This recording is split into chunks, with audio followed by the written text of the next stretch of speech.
Si tu aimes mes vidéos, abonne-toi et clique sur la cloche pour ne pas rater les prochains épisodes. Et si l'envie te prend, lâche un commentaire ou un pouce bleu. C'est bon pour mon référencement. Bonjour et bienvenue sur Royal Rainbow. Comme vous avez vu dans le titre, aujourd'hui on va parler Aerospike. Et les systèmes d'éjection. Oui et... Eh bah, il est réussi. On est parti. Rainbow Geek. Je rêve, petit troll astronomique. Bon alors, il faut savoir que les super lunes de sang arrivent 1 à 2 fois par millénaire. Et si on a de la chance... Hein? Tu te serais pas trompé de script? T'es sûr? Attends. Ah oui, effectivement. Bah oui, hein. Pas grave. Tout a commencé dans les années 60 avec Rocketdyne. Ils se servent de leur moteur J2 pour mener toute une série de tests, en remplaçant cette tuyère conventionnelle par une tuyère Aerospike. Car les tuyères Aerospike ont l'avantage d'avoir un bien meilleur rendement que les tuyères conventionnelles. Tuyère convention quoi? Les tuyères utilisées quasiment, voire la plupart du temps. Vous savez, celle-là.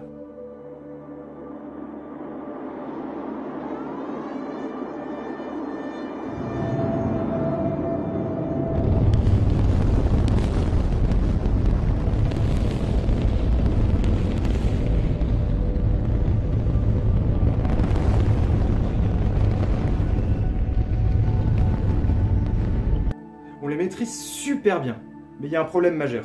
Elles sont optimales qu'à une altitude donnée, car les gaz en sortie de tuyère doivent être à pression atmosphérique. En gros, pendant l'utilisation d'un moteur, on peut dire qu'il a un rendement maximum pendant quoi 5 à 20 secondes. Alors là, on voit clairement que les gaz sont en sous-pression parce qu'il y a une sorte d'anneau qui se crée juste derrière les moteurs. Là, les gaz sont à pression équivalente. On voit qu'il y a une sorte de ligne droite qui se forme juste derrière eux. Et là, regardez, il y a une sorte de bosse qui se crée à l'arrière. Ça, c'est parce que les gaz sont en surpression. Ce vol, mais qu'est-ce qu'il était magnifique. Là, on voit vraiment que c'est en surpression. Et d'ailleurs, pour le kiff, on se remet juste l'atterrissage. Allez hop!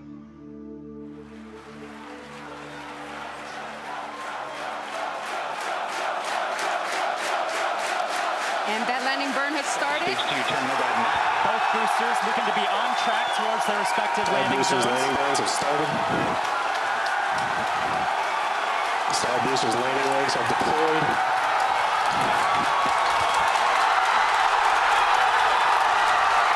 And the Falcons have landed. LZ1, LZ2, both side boosters have touchdown. Landing operators move on to 11 by 1. Recovery 1 and recovery 2.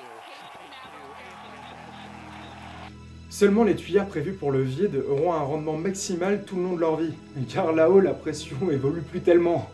Mais pour cela, il faut avoir une tuyère immense, pour avoir une détente des gaz suffisamment importante. Dites-vous même que certaines tuyères sont même embarquées en 2 parties, et elles doivent coulisser pour pouvoir s'emboîter pendant le vol, avant l'allumage du moteur. C'est assez impressionnant à voir. Comme ici, quoi. Et c'est là que l'Aerospike devient un winner. C'est que peu importe la pression, il sera toujours adapté. Pas de pression, quoi. Tu pouvais pas trouver mieux? Quoi? Tu te mets trop la pression? Il y a des claques qui se perdent, je te le dis. C'est pour cela que la NASA poursuit les recherches depuis les 60s. Le RS 2200, par exemple, conçu pour le X-33, plus connu sur le nom de Venture Stars. Mais si, vous savez, on ressort beaucoup d'images ces derniers temps. Ce vaisseau-là, capable d'atteindre l'orbite par lui-même. Un lanceur orbital mono-étage. Quelque chose qui pourra nous amener dans l'espace par ses propres moyens et dont le développement s'est arrêté en 2001. Oui, 2001. Et tout ça s'est plus ou moins arrêté en 2008 avec les derniers essais du Protector 10, 10 chambres conventionnelles qui envoient leur gaz sur un cône entre guillemets Aerospike. Spike et Lady Convo. Putain, je te jure, je vais te tuer. Mais il réside un problème majeur. Bon alors sur ce test, on a un pan de carburant et le tout est imprimé en 3D.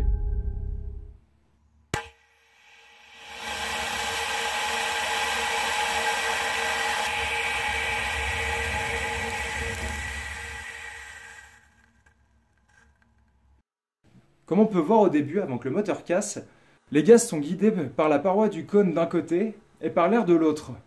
C'est ce qui permet d'ajuster les gaz pile poil à la pression atmosphérique. Bon après, tout le monde savait que ça allait casser, hein, c'est du plastique quoi. C'est pour cela que j'ai voulu faire un test en époxy. Bon, avant de commencer, pour ceux qui désirent savoir comment j'ai pu le réaliser, je vous renvoie vers cette vidéo. Je vous la mets dans les fiches. Lui, comme j'étais un peu plus confiant, je lui ai mis 2 pains de carburant.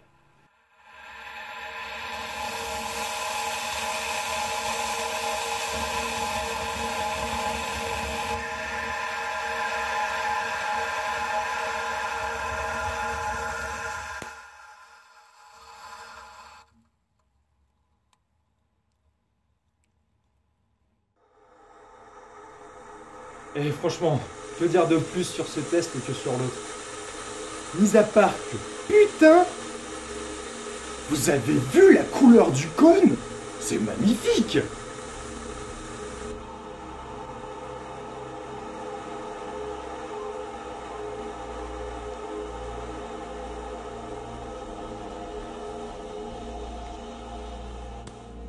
Vous avez compris, le problème majeur à l'utilisation est la pièce au centre. Pour ma part, je m'y repencherai plus tard, car les contraintes techniques sont quand même assez élevées. On joue avec des températures qui sont quand même assez dingues, à des pressions assez folles, et avec un niveau d'usure assez ouf. Mais avant de passer à la suite, regardez-moi ça.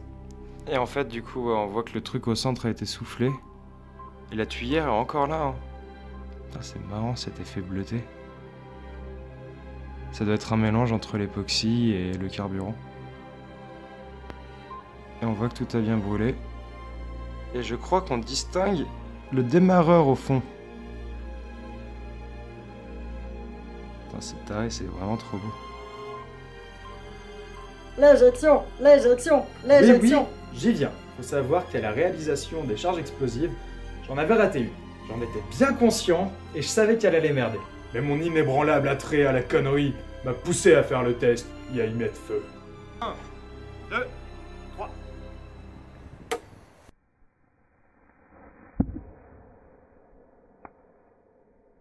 On voit bien que tout a pris feu. Et là, j'imagine même pas s'il y avait un parachute.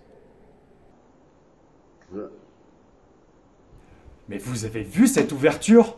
C'est trop classe, avec le petit jet de matière qui part avant. C'est magnifique.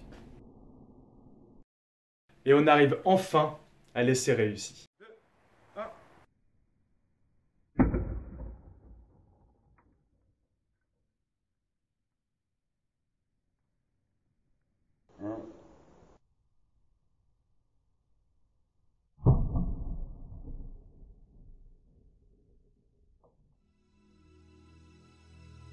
Comme on voit, tout s'est super bien passé et c'est vraiment classe à voir. Bon après, il faudra que je fasse le test avec un parachute. Pour être franc, j'ai une petite idée sur le problème. Et d'ailleurs, la dernière fois, si l'éjection avait échoué, c'était pour une raison vraiment toute conne. D'ailleurs, je vais vous montrer. Je vais chercher une pièce. Vous voyez là ici, c'est arrondi. Et ben avant c'était en angle droit. Et c'est les parties qui viennent se clipper en fait dans le corps de la fusée. Et quand ça faisait ça, bah, les angles se tapaient l'un dans l'autre, ça fait que ça les bloquait. J'étais conscient qu'il fallait que je coupe cet angle, je le savais depuis le début, je ne l'avais pas fait. J'avais complètement oublié de le faire sur mon fichier 3D. Bon, ça fait que pour cet essai, j'ai simplement coupé au couteau, hein. J'ai pas réimprimé les pièces exprès pour ça. Mais bon voilà, on se retrouve avec un système d'éjection qui fonctionne. Ah oui, surtout, n'oubliez pas, levez les yeux au ciel et restez rimbolique à la revoyure.